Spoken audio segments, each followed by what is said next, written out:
Hey guys, वैसे जरूरी नहीं है मगर आप वीडियो को लाइक या डिसलाइक जरूर कर दिया करें। पहले मैं एक ग्राउंड जैक मूवी को एक्सप्लेन करूंगा। मूवी की स्टार्टिंग में हम 3 साइंटिस्ट को बीच पर जाते हुए देखते हैं, जिनमें से एक आदमी हमें स्टीवन डेड जॉइन के बारे में स्टोरी सुनाएगा। असल में इस समुद्र में काफी समय पहले एक बहुत बड़ा तूफान आ गया था, जिसकी वजह से एक डर जैक बीच पर आ गया था। उस डेड जॉइन को देखकर फिशरमैन काफी हैरान थे और वो इसके बारे में पुलिस को इन्फॉर्म ही करते हैं, मगर उनकी बात पर कोई यकीन नहीं करता। और फिर जैसे जैसे लोग बीच को विजिट करते हैं, सिर्फ उनके पास सिर्फ सुनाने के लिए कहानियां ही थी और कुछ नहीं। और अब साइंटिस्ट खुद बीच को विजिट करने का डिसाइड करते हैं, जहां वो उस जेट को खुद अपनी आंखों के सामने देख रहे थे। इसके बारे में वो काफी बार सुन चुके थे। जेट को देखने के लिए बहुत सारे लोग आए हुए थे वहां पर, लेकिन उससे कोई भी टच नहीं कर रहा था क्योंकि सारे उससे डर रहे थे। अब यहाँ पर स्टीवन और उसके आदमी अंदाजा लगाते हैं कि शायद उसका वेट 80 टन के करीब होगा। जहाँ स्टीवन इनसे कहता है कि मैंने सुना है कि जेट की एज का अंदाजा लगाना मुश्किल है। फिर स्टीवन उसके नाक और होंठ को देखकर कहता है कि ये एक जवान जेंट था। ये साइंटिस्ट उस जेट के आसपास सारी तरफ बॉडी को घूमकर रिसर्च कर रहे थे। तभी स्टीवन उसके हाथ के पास जाता है, जो कि एक तालाब की लुक दे रहा था।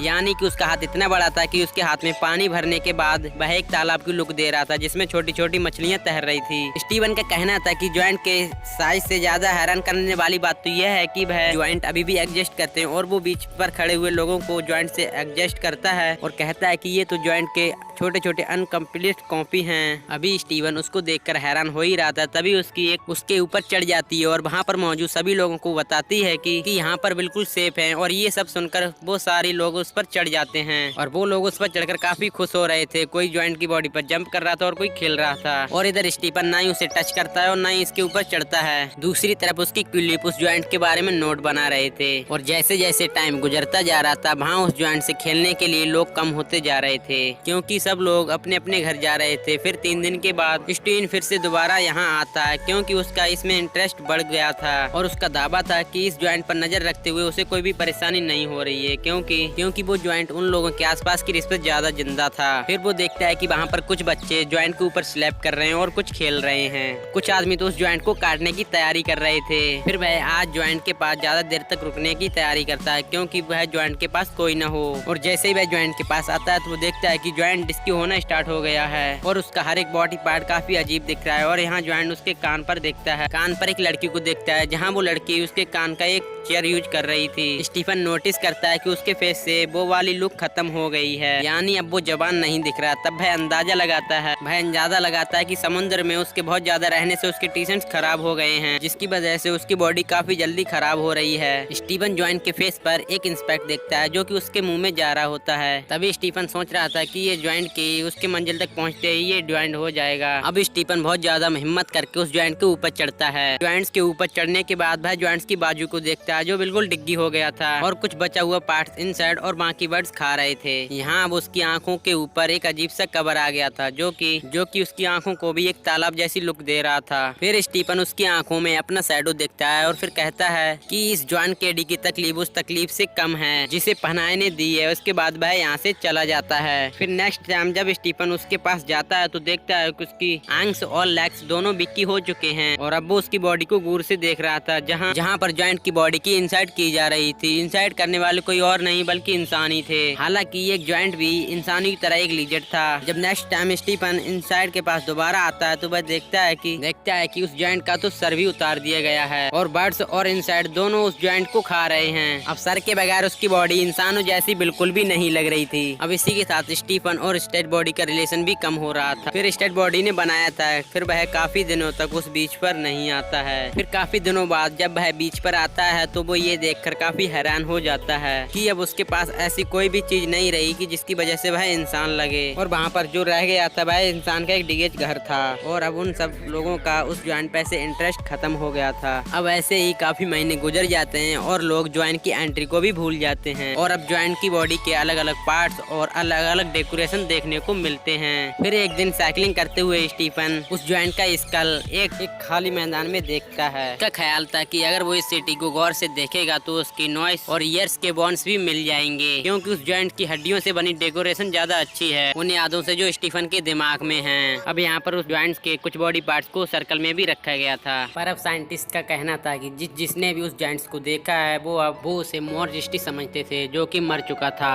लेकिन वो जॉइंट उसके लिए आज भी जिंदा है जो कि और वो अक्सर अपनी ड्रीम में देखता है कि जॉइंट उसके सर से गुजर रहा है और वो वापस समुद्र में जाने के लिए जगह जगह से अपनी बॉडी के टुकड़े उठा रहा है। अब ये वो भी हमें डीप मैसेज देती है कैसे इंसान इस दुनिया में आता है और कैसे हम इन जैसे लोगों की जिंदगियों पर असर छोड़ता है, कैसे वो लोगों से सीखता है और हमें सिखाता है और फिर वह इस दुनिया से चला जाता है और फिर लोग उसे भूल जाते हैं। इस तरह 3 महीने साल गुजर जाते, सेम ऐसे ही जैसे हमने इस मूवी में देखा कि कैसे एक जॉइंट्स आया और सबके एक्ट्रेशन बन गया, लेकिन वही बात 3 महीने साल गुजर गए और वो किसी को याद नहीं रहा। असल में यही इंसान की जिंदगी का एक कड़वा सच है, तक कोई इंसान जिंदा रहता है तब तक लोग उसे याद रखते हैं, लेकिन वही इंसान अगर मर जाए तो थोड़े ही दिन बाद लोग उसे भुला देते हैं। और अब मैं एक्सप्लेनेशन करूंगा एक आईसीज मूवी को, जिसमें हम स्टार्टिंग में एक कपल को देखते हैं जो कि एक न्यू अपार्टमेंट में शिफ्ट हुए थे। उनमें से एक आदमी जिसका नाम रॉक था वो अपने नए घर में एक सामान लाते हुए दिखता है और साथ में उसकी वाइफ गेल जो घर में सामान सेट कर रही होती है। अब गेल को अपने न्यू घर में एक पुराना फ्रिज नजर आता है जो कि नया लोट इस घर में छोड़ गया था। अब गेल उस अगले फ्रिज से परेशान थे,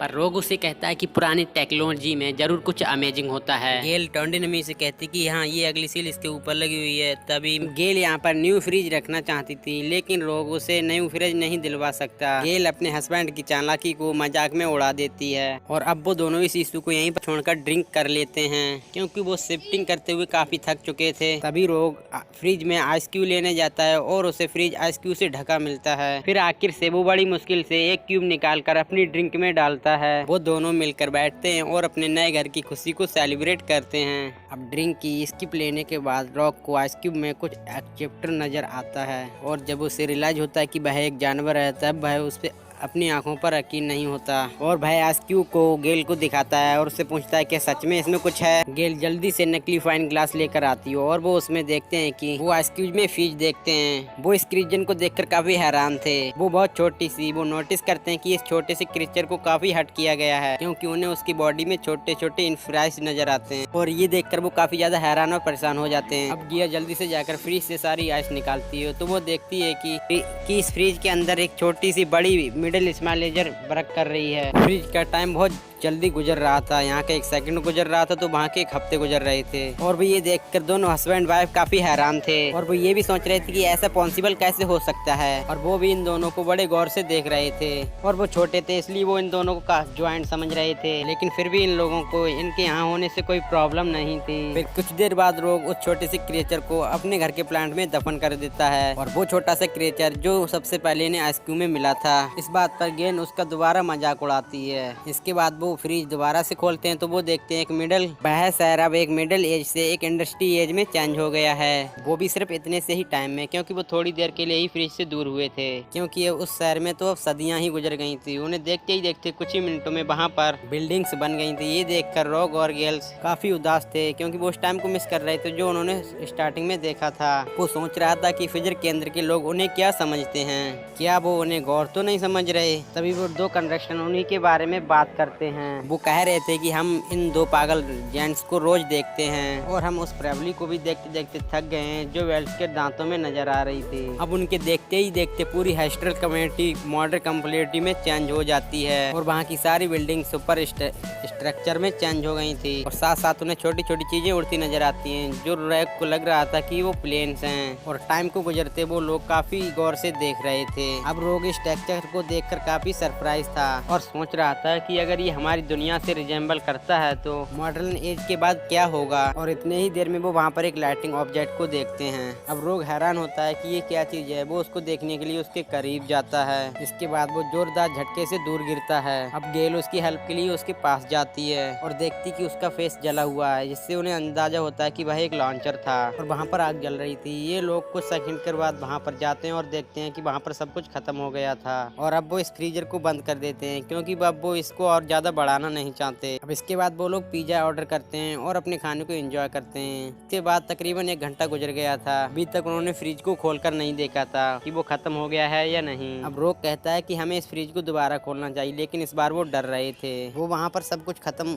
हुआ देखने से डर रहे थे, लेकिन जब वो फ्रिज खोलते हैं तो वो काफी हैरान रह जाते हैं। वहाँ पर बर्फ खत्म हो गई है और छोटे छोटे इंसानों ने सब कुछ रिकवर कर लिया है। वो वहाँ छोटी छोटी फ्लाइंग कास्ट को देखते हैं जो कि सिटी में फर्श की तरह लग रही थी। वो सिटी की स्टेज को अपने शहर से कंपेरिजन करते हैं। ये फ्यूचरिस्टिक एक लैंड थी जो कि आसमान से बातें कर रही थी। करती बिल्डिंग इस सिटी को काफी अच्छा लुक दे रही थी। इसके बाद वो सिटी एक प्राइमरी स्ट्रक्चर में चेंज हो जाता है। अब गेल और रोज को लग रहा था कि सब लोग इस पिरामिड में रहते हैं। इसके बाद वो सिटी का पिरामिड स्ट्रक्चर अपने अंदर सारे सिटीज को एब्जॉर्ब करने लगता है और एक बड़ी सी एनर्जी बॉल बनकर फट जाता है, जिसकी वजह से सिल्वर स्पॉट उनके पूरे किचन में फैल जाते हैं, जिन्हें वो लोग पूरी गौर से देख रहे थे और उन्हें ये सब एक फैंसी इन्वेंट्स का पार्ट लग रहा था और वो पार्ट्स की 5 सभी फ्लायर्स जैसे लग रहे थे। इसके बाद वो पार्ट्स दोबारा जमा होकर फ्रीजर में चले जाते हैं, फिर एकदम से सब कुछ गायब हो जाता है। ये देखकर वो दोनों लोग काफी हैरान हो जाते हैं। रॉक को लग रहा था कि अब वो वापस आने वाले हैं, लेकिन गेल को ये लग रहा था कि अब सब कुछ खत्म हो गया और असल में ये सब कुछ दुनिया को खत्म करने का जाहिर करता है। रॉक और फ्रिज का स्विच बंद कर देता है। वो दोनों गले मिलते हैं। उन्होंने कुछ ही घंटे में ही मैनिटी का स्केच देख लिया था, जिसमें 5% और फ्यूचर को भी अनवश कर लिया था। नेक्स्ट मॉर्निंग वो कपल अपनी नॉर्मल लाइफ स्टार्ट करता है, पर अभी भी उनके ध्यानों में कल के बारे में कुछ सवाल आते हैं और अब वो फिर से दोबारा से फ्रीजर को देखते हैं, जहाँ वो छोटे छोटे इंसान वापस आ गए थे और वो डायनासोर की मीट से अपना पेट भर रहे थे और कुछ तो डायनासोर से बचने के लिए भाग रहे थे। यानी अब ये मैनिटी का स्टार्ट दिखा जा रहा है। इस कपल को दिखाते हुए इस मूवी का यहीं पे एंड हो जाता है। आपको मूवी का एक्सप्लेनेशन कैसा लगा हमें कमेंट करके जरूर बताएं। एंड वीडियो अच्छा लगा हो तो वीडियो को लाइक करें, चैनल पे नए हो